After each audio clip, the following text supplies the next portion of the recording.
സത്യനന്ദിക്കാടിൻ്റെ സന്ദേശം എന്ന് പറയുന്ന ഒരു സിനിമയുണ്ട്. ആ സിനിമ ഇറങ്ങിയിട്ട് അതിൻ്റെ ഒരു 30 കൊല്ലമൊക്കെ കഴിഞ്ഞിട്ടുണ്ടാവും. പക്ഷേ ആ സിനിമയിലെ കുമാരപിള്ള സാർ എന്ന് പറയുന്ന ഒരു താത്വിക ആചാര്യൻ്റെ വേഷം നിങ്ങളാരും മറന്നിട്ടുണ്ടാവില്ല, ശങ്കരാടി അഭിനയിച്ചത്. അന്നൊക്കെ പക്ഷേ നമ്മൾ വിചാരിച്ചത് ഈ ആക്ഷേപഹാസ്യത്തിന് വേണ്ടി കുറച്ച് ഓവറായിട്ടാണ് ആ കഥാപാത്രത്തെ സൃഷ്ടിച്ചിരിക്കുന്നത് എന്നുള്ളതാണ്. പക്ഷേ സത്യനന്ദിക്കാടിന് തെറ്റി എന്ന് ഞാൻ പറയും. കാരണം അതിനേക്കാൾ ഓവറായിട്ടുള്ള യഥാർത്ഥത്തിലുള്ള ചില കഥാപാത്രങ്ങൾ നമ്മുടെ നാട്ടിലുണ്ട് എന്നുള്ളതാണ് യാഥാർത്ഥ്യം. അപ്പോൾ അതുകൊണ്ട് സിനിമയിൽ അവതരിപ്പിക്കുന്നതൊന്നും അത്ര ഓവറല്ല. അല്ലെങ്കിൽ ഇതൊക്കെ ത്രികാലജ്ഞാനത്തോടുകൂടി മുൻകൂട്ടി കാണാൻ കഴിഞ്ഞിട്ടുള്ള ശ്രീനിവാസനും സത്യനന്ദിക്കാടിനുമൊക്കെ എൻ്റെ അഭിവാദനങ്ങൾ. ഇപ്പോൾ ഇത്രയും ഞാൻ തുടക്കത്തിൽ പറയാൻ കാരണം, ഈ കഴിഞ്ഞ ദിവസങ്ങളിൽ നമ്മുടെ CPMൻ്റെ സംസ്ഥാന സെക്രട്ടറി ആയിട്ടുള്ള ഗോവിന്ദൻ മാഷ് അദ്ദേഹം 2 പ്രസംഗങ്ങൾ നടത്തി. അതീവ രസകരമായിട്ടുള്ള കൗതുകകരമായിട്ടുള്ള 2 പ്രഭാഷണങ്ങളാണ് അദ്ദേഹം നടത്തിയത്. അദ്ദേഹം ഇതിനു മുമ്പും ഇതുപോലെയുള്ള വെളിവില്ലായ്മകൾ പറഞ്ഞിട്ടുണ്ട് എന്നുള്ളത് നമുക്കറിയാം. ഒന്ന്, കൂറ്റനാട് അപ്പം വിൽക്കാൻ പോകുന്ന കാര്യമാണ്. ആ കൂറ്റനാടും അതുപോലെ തന്നെ അവിടെ ഒന്നും ആരും അപ്പം കഴിക്കാത്തത് കൊണ്ട്, അവിടെ എല്ലാവരും പിസയും ബർഗറും കഴിക്കുന്നവരായതുകൊണ്ട് കൂറ്റനാടെന്ന് അപ്പവുമായിട്ട് കേരളയിലുള്ള വണ്ടിക്ക് കയറി എറണാകുളത്ത് വന്നാൽ അപ്പം തന്നെ അപ്പം വിറ്റ് തീരുമെന്നും അതിനുശേഷം അവിടെ നിന്നൊരു ചായ അത് മസ്റ്റായിട്ട് കുടിക്കണമെന്നാണ് പുള്ളിയുടെ നിർബന്ധം. അതിനുശേഷം നേരെ തിരിച്ച് കേരളയിൽ യാത്ര ചെയ്ത് നേരെ തിരിച്ച് കൂറ്റനാടെത്തി വീണ്ടും വീട്ടിൽ നിന്ന് ഊണ് കഴിക്കാം എന്നൊക്കെയുള്ള പ്രബന്ധം അദ്ദേഹം അവതരിപ്പിച്ചു. അത് കേട്ട് തന്നെ മലയാളികൾ ഊറിച്ചിരിച്ചു എന്നുള്ളതാണ് വാസ്തവം. സാമാന്യ ബുദ്ധിയുള്ള മലയാളികൾ, മറ്റേ അന്തം കമ്മികളല്ല, അവർക്ക് ചിരിയൊന്നും വരില്ല. ഇന്നലെയും അദ്ദേഹത്തിൻ്റെ അദ്ദേഹം ഇതൊക്കെ പറഞ്ഞുകൊണ്ടിരുമ്പോൾ സ്റ്റേജിൽ വളരെ ഗൗരവത്തോടുകൂടി കുറേ പേർ കേട്ടിരിക്കുന്നത് കണ്ടു. അപ്പോൾ അങ്ങനെയുള്ള ആളുകളൊക്കെ നമ്മുടെ നാട്ടിലുണ്ട്. ഇതിന് ശേഷം അദ്ദേഹം ശരിക്കും നമ്മുടെ നിത്യചൈതന്യ യതിയൊക്കെ പറഞ്ഞതുപോലെ, നിത്യാനന്ദ സ്വാമി എന്ന് പറയുന്ന ഒരു കള്ളനുണ്ടല്ലോ, അവനൊക്കെ പറഞ്ഞതുപോലെ തന്നെ ഇദ്ദേഹവും മറ്റേ വലിയ തോതിലുള്ള ബുദ്ധിയുണ്ടെന്ന് ചമക്കാൻ വേണ്ടിയിട്ട്, അല്ലെങ്കിൽ ബുദ്ധിയുണ്ടെന്ന് വിചാരിക്കാൻ ഇദ്ദേഹം എന്നെ കാണുന്ന നിങ്ങളെയാണ് ഞാൻ കാണുന്നത് എന്നൊക്കെ പറഞ്ഞിട്ടുള്ള ഒരു പ്രഭാഷണം നടത്തി. അതും പെട്ടെന്ന് ആർക്കും മനസ്സിലായില്ല, എന്തോ വെളിവില്ലായ്മയാണെന്നാണ് തോന്നിയത്. യഥാർത്ഥത്തിൽ ഇത് നിങ്ങൾ മറ്റേ സാധാരണ നമ്മൾ വലിക്കുകയല്ല ചെയ്യുന്നത്, പകരം അടയുണ്ടാക്കി കഴിച്ചാലാണ് ഇത്തരത്തിലുള്ള വെളിവില്ലായ്മകളൊക്കെ പറയാൻ കഴിയുള്ളൂ. എന്ത് സാധനമാണെന്ന് ഞാൻ നിങ്ങളോട് പറയണ്ടല്ലോ, നിങ്ങൾക്ക് മനസ്സിലായി കാണും. സാധാരണ കൂട്ടിയിട്ട് കത്തിച്ച് പൊക്ക കൊണ്ടാലോ അല്ലെങ്കിൽ അടയുണ്ടാക്കി കഴിക്കുകയൊക്കെ ചെയ്താലേ, അല്ലാതെ ഒരെണ്ണമൊന്നും വലിച്ചതുകൊണ്ട് നമുക്ക് ഈ ലെവലിലേക്ക് എത്താൻ കഴിയില്ല. പക്ഷേ ഇതൊന്നും വലിക്കാത്ത മാഷ് എങ്ങനെയാണ് ഈ ലെവലിലേക്ക് എത്തുന്നത് എന്നുള്ളതാണ് ഞാൻ ആലോചിക്കുന്നത്. അദ്ദേഹം ഈ കഴിഞ്ഞ ദിവസം നമ്മളെ ഞെട്ടിച്ചിട്ടുള്ളത് ആർട്ടിഫിഷ്യൽ ഇൻ്റലിജൻസിനെ കുറിച്ച് ചില വെളിപാടുകൾ നടത്തിക്കൊണ്ടാണ്.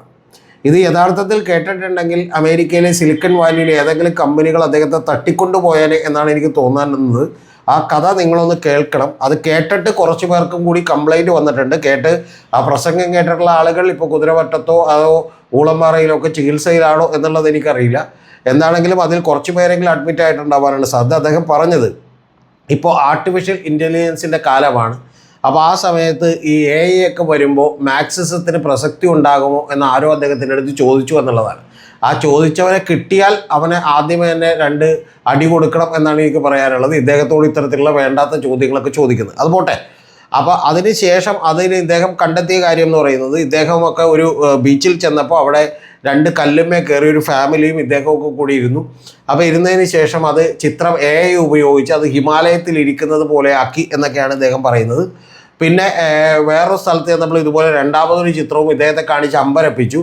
3ാമത്തേതെന്ന് പറയുന്നത് AI ഉപയോഗിച്ചുള്ളൊരു സിനിമയാണ്. ആ സിനിമ കാണുമ്പോഴേക്കും തോന്നുന്നുണ്ടെങ്കിൽ മോഹൻലാലോ മമ്മൂട്ടിയോ ഒന്നും ആവശ്യമില്ല, പശ്ചാത്തല സംഗീതവും നല്ല സിനിമയും എല്ലാം തന്നെ ആർട്ടിഫിഷ്യൽ ഇൻ്റലിജൻസ് ഉപയോഗിച്ച് വളരെ സുന്ദരന്മാരും സുന്ദരികളുമായിട്ടുള്ള നടികളും ഒക്കെ ആയിട്ട് വന്നിരിക്കുന്നു. പക്ഷേ അത്തരത്തിലുള്ള നടനോ നടിയോ ഒന്നും ലോകത്തില്ല, അത് AI സൃഷ്ടിച്ചതാണെന്നാണ്. പിന്നെ അദ്ദേഹത്തിൻ്റെ ഒരു സുഹൃത്ത് ഒരു സുന്ദരിയായ മലയാളി യുവതിയെ ഒരു തണുപ്പ് രാജ്യത്ത് ഉണ്ടാക്കണമെന്ന് AIനോട് പറയുകയും AI അപ്പം തന്നെ മേൽവസ്ത്രമൊക്കെ ധരിച്ചിട്ടുള്ള ഒരു തണുപ്പ് രാജ്യത്തുള്ള അതിസുന്ദരിയായിട്ടുള്ള ഒരു യുവതിയെ സൃഷ്ടിക്കുകയൊക്കെ ചെയ്തു എന്നുള്ളതാണ് പറയുന്നത്. അപ്പോൾ അത്തരത്തിലുള്ള ഇദ്ദേഹത്തിൻ്റെ സുഹൃത്തുക്കളൊക്കെ ആരായിരിക്കും എന്ന് ഞാൻ പറയേണ്ടതില്ലല്ലോ. എന്താണെങ്കിലും AI ഉപയോഗിച്ച് സുന്ദരിമാരെയൊക്കെ സൃഷ്ടിച്ച ആ സുഹൃത്തുക്കൾക്കും എന്നെ നമോഭാഗം. അപ്പോൾ അദ്ദേഹം പറയുന്നത് AI വന്നാൽ സോഷ്യലിസത്തിൻ്റെയൊക്കെ പ്രസക്തി വർദ്ധിക്കുമെന്നാണ്. അതായത് എങ്ങനെയാണ് ആ പ്രസക്തി വർദ്ധിക്കുന്നതെന്ന് ചോദിച്ചാൽ, എനിക്കെന്തെങ്കിലും കുഴപ്പമുണ്ടാകും എന്ന് നിങ്ങൾക്ക് തോന്നരുത്, ദൈവത്തെ ഓർത്ത്. കാരണം ഞാനിത് കഴിയുമ്പോഴേക്ക് ഈ ടോപ്പിക്ക് എൻ്റെ തലയിൽ നിന്ന് വിടണം. അദ്ദേഹം പറയുന്നത് 60% പേർക്ക് ജോലി നഷ്ടപ്പെടും, കൂടാതെ ഉൽപ്പന്നങ്ങൾ കൂടുതലായിട്ട് ഉണ്ടാക്കാൻ തുടങ്ങും എന്നാണ് പറയുന്നത്. അപ്പോൾ ഉൽപ്പന്നങ്ങൾ അങ്ങനെ കൂടുതലായിട്ട് ഉണ്ടാക്കാൻ തുടങ്ങുമ്പോൾ 60% പേർക്ക് ഇപ്പുറത്ത് ജോലി നഷ്ടപ്പെടുകയും ചെയ്യുമ്പോൾ നേരെ അവരുടെ കയ്യിൽ വാങ്ങിക്കാനുള്ള കാശുണ്ടാവില്ല. അപ്പോൾ വാങ്ങിക്കാനുള്ള കാശുണ്ടാകാതെ ഇവരാകെ ഗതികേട്ടിലാകും. ഈ 60% പേര് വലിയ കഷ്ടത്തിലാവും, വലിയ പട്ടണിയിലാവും എന്നുള്ളത് നിങ്ങൾക്ക് മനസ്സിലായല്ലോ.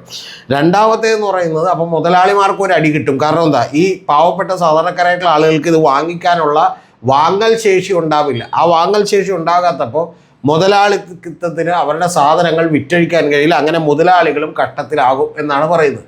അങ്ങനെ കഷ്ടത്തിലായി കഴിയുമ്പോൾ ഇവർ തമ്മിലുള്ള അന്തരം തോന്നുന്നു മുതലാളികളും കുറച്ചുകൂടി കഷ്ടത്തിലും ബുദ്ധിമുട്ടിലും ഒക്കെ ആയി താഴേക്ക് ഇറങ്ങി വരും. അപ്പോൾ വലിയ ചാൻസ് ഉണ്ട് എന്നുള്ളതാണ്. അതായത് സോഷ്യലിസത്തിനാണ് ചാൻസ്, സോഷ്യലിസത്തിൻ്റെ സാധ്യതകൾ വർദ്ധിക്കും എന്നാണ് ഈ പറയുന്നത്. ഇത് നിങ്ങൾക്ക് മനസ്സിലായില്ലെങ്കിൽ നിങ്ങൾ എൻ്റെ പിതാക്കന്മാരെ ഒന്നും അനുസ്മരിക്കരുത് എന്ന് ഞാൻ പ്രത്യേകം പറയട്ടെ. കാരണം ഞാൻ പറഞ്ഞതല്ല, പകരം ഗോവിന്ദൻ മാഷ് പറഞ്ഞതാണ്.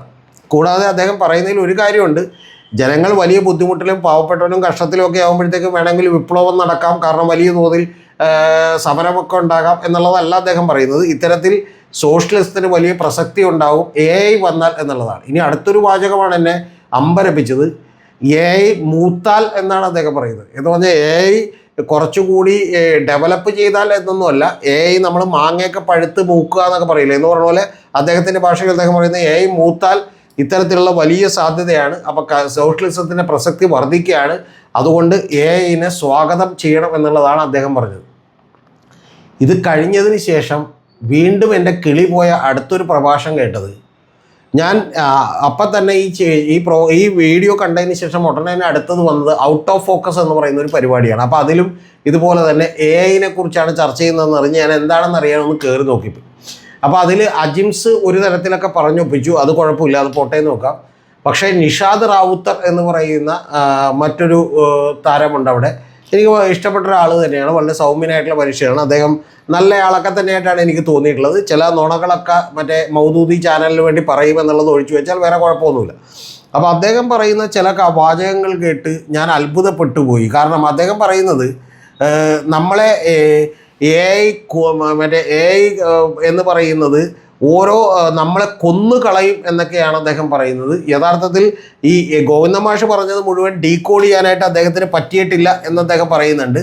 അതുകൂടാതെ അദ്ദേഹം പറയുന്നത് ഈ പറയുന്ന AI പോലെയുള്ള സംഭവങ്ങൾ നമ്മുടെ നാട്ടിൽ വരുന്നതിനെ ഇപ്പോൾ CPM സ്വാഗതം ചെയ്യുന്നതിൻ്റെ കാരണം, CPM നേരത്തെ കമ്പ്യൂട്ടറിനെ എതിർത്തു, കെൻഡക്കി ഫ്രൈഡ് ചിക്കൻ്റെ കോഴിക്കോടുള്ള ഓഫീസുകൾ അവർ അടിച്ച് തകർത്തിരുന്നു, അതുപോലെ കൈനറ്റിക് കോണ്ടക്കെതിരെ സമരം ചെയ്തിരുന്നു. ഇതൊന്നും മറ്റേ നമ്മുടെ നിഷാദ് പറഞ്ഞല്ല, ഞാൻ നിങ്ങളോട് പറയുന്നതാണ്. ഇത്തരം സമരം ചെയ്തിരുന്നു. അതിനെയൊക്കെ ഓർമ്മപ്പെടുത്തിക്കൊണ്ട് നിഷാദ് റാവുത്തർ പറയുന്നത് ഇത്തരത്തിലുള്ള സമരങ്ങളൊക്കെ ചെയ്തുകൊണ്ട് പലപ്പോഴും ഒരു പിന്തിരിപ്പനാണോ എന്നുള്ള തോന്നലുണ്ടാക്കി. ആ തോന്നലിൽ നിന്ന് മറികടക്കാൻ വേണ്ടി ഇത്തവണ AI സപ്പോർട്ട് ചെയ്തേക്കാം എന്നുള്ളതാണ് CPM വിചാരിച്ചിരിക്കുന്നത് എന്നൊക്കെ പറഞ്ഞിട്ട് അദ്ദേഹം പറയുന്നത് AI വേണമെങ്കിൽ നമ്മളെ കൊന്നുകളയുമെന്നുള്ളതാണ്.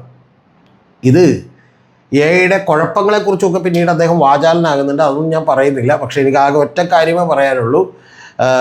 ഈ പറയുന്ന നമ്മുടെ നിഷാദ് റാവുത്തർ കല്യാണം കഴിച്ചിരിക്കുന്നത് പത്മ മേനോൻ എന്ന് പറയുന്ന ഒരു സ്ത്രീയെയാണ്. അപ്പോൾ അവരോട് എനിക്ക് ഒരൊറ്റ അഭ്യർത്ഥന ഉള്ളത്, നിഷാദ് ഈ ഗോവിന്ദൻ മാഷിൻ്റെ പ്രഭാഷണം കേട്ടതിന് ശേഷം അത് ഒരു 3-4 തവണയെങ്കിലും കേട്ടു ഡീകോഡ് ചെയ്യാൻ എന്നാണ് ഞാൻ മനസ്സിലാക്കുന്നത്. പക്ഷെ അത് ഡീകോഡ് ചെയ്യാൻ പറ്റിയില്ല. അജിംസ് അത് എങ്ങനെയോ ഡീകോഡ് ചെയ്തു എന്നൊക്കെ നിഷാദ് റാവുത്തർ പറയുന്നുണ്ട്. നിഷാദ് റാവുത്തറിനെ കൂടി പ്രത്യേകം പ്രിയപ്പെട്ട പത്മ ഒന്ന് ശ്രദ്ധിക്കണമെന്നാണ്. ഞാൻ നേരത്തെ പറഞ്ഞതുപോലെ ആശയപരമായ വലിയ വിയോജിപ്പുകളൊക്കെ ഉണ്ടെങ്കിലും ഈ അജിംസിനെയും നിഷാദിനെയും ഒക്കെ എനിക്ക് ഇഷ്ടമാണ്. അതുകൊണ്ട് പത്മയോട് എനിക്ക് പറയാനുള്ളത്, വീട്ടിൽ വരുമ്പോൾ പ്രത്യേകം ശ്രദ്ധിക്കണമെന്നാണ്. ഇനി ഒരു കാര്യം കൂടി പറഞ്ഞുകൊണ്ട് നമുക്ക് അവസാനിപ്പിക്കാം. കഴിഞ്ഞ ദിവസങ്ങളിൽ ഈ കാരണഭൂതൻ ആയ പിണറായിയെ കാവലാളായിട്ടും അതുപോലെ തന്നെ കാരണഭൂതനായിട്ടുമൊക്കെ പ്രകീർത്തിച്ച് കവിതകൾ എഴുതിയ ആളുകളെക്കുറിച്ച് ഏഷ്യാനെറ്റിൻ്റെ ചർച്ചയിൽ വിനു വി ജോൺ ഈ പാട്ടെഴുതിയവരെ കുറിച്ച് എന്താണ് അഭിപ്രായം എന്നുള്ളത് KC ഉമേഷ് ബാബുവിനോട് ചോദിക്കുന്നുണ്ട്.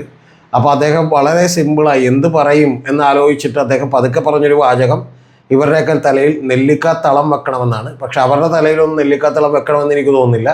കാരണം അവർ കാര്യം കാണാൻ വേണ്ടിയിട്ട് ഇതുപോലെയുള്ള പല ഉഡായിപ്പും തരികിടകളുമായിട്ട് എത്തിയേക്കുന്നവരാണ്. പക്ഷേ ഈ പറയുന്ന ഗോവിന്ദൻ മാഷിൻ്റെ തലയിൽ ശ്യാമള ടീച്ചർ ഒരു വലിയ നെല്ലിക്കാത്തളം ഉണ്ടാക്കി വെക്കുന്നത് നന്നായിരിക്കും എന്നാണ് എനിക്ക് പറയാനുള്ളത്. പ്രിയപ്പെട്ട നിഷാദ് റാവുത്തരും പെട്ടെന്ന് സുഖം പ്രാപിക്കട്ടെ. ഒരു ചെറിയ തളം അദ്ദേഹത്തിന് വെക്കുന്നത് നല്ലതായിരിക്കുമെന്ന് അദ്ദേഹത്തോടും അദ്ദേഹത്തിൻ്റെ ഭാര്യയോടും ഞാൻ വളരെ വിനീതമായി അപേക്ഷിക്കുന്നു. സത്യമായിട്ടും എനിക്ക് ഇവരോടൊക്കെ ഇഷ്ടമുള്ളത് കൊണ്ടാണ്. കാരണം ഇവരൊക്കെ ഉണ്ടെങ്കിൽ മാത്രമേ നമ്മുടെ സമൂഹത്തിൽ ചില തമാശകളും രസങ്ങളും ഒക്കെ ഉണ്ടാവുള്ളൂ. അതുകൊണ്ട് ഇവരെല്ലാവരും തന്നെ ദീർഘനാൾ വാഴട്ടെ.